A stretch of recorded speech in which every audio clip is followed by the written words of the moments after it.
Let me ask you a question that you touched on a moment ago about how leaders are created, thrown up by movements or create the movements themselves.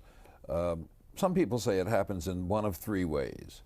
Great people cause great events, or movements make leaders, or the confluence of unpredictable events creates leaders appropriate for their times. Well, that's easy. It's all three.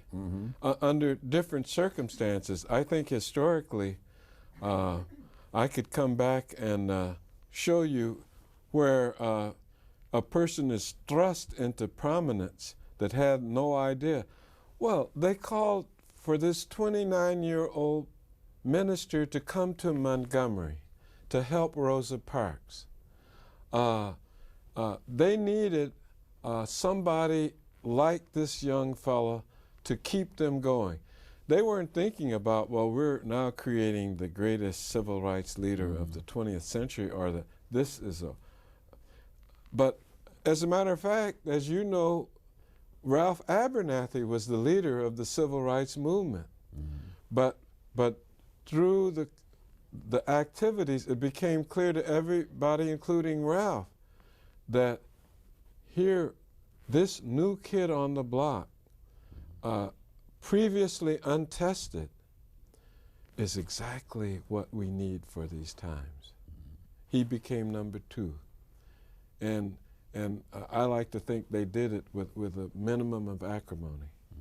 In your own life, you come to Congress, and within 3 years, you're a sponsor of the Voting Rights Act, which arguably is the most significant legislation passed in the 20th century.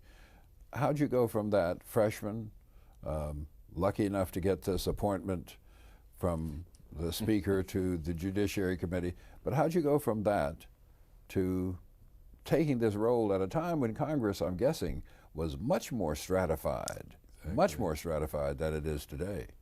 And here you are taking on a leadership role just 3 years in. Because I was on the committee that had jurisdiction of the bill. And of course it was, and I remember when Whitney and Martin and Sleeping Porter, A. Philip Randolph, they all went to Lyndon, and Johnson said, I can't support another civil rights bill for you all. Look, you guys.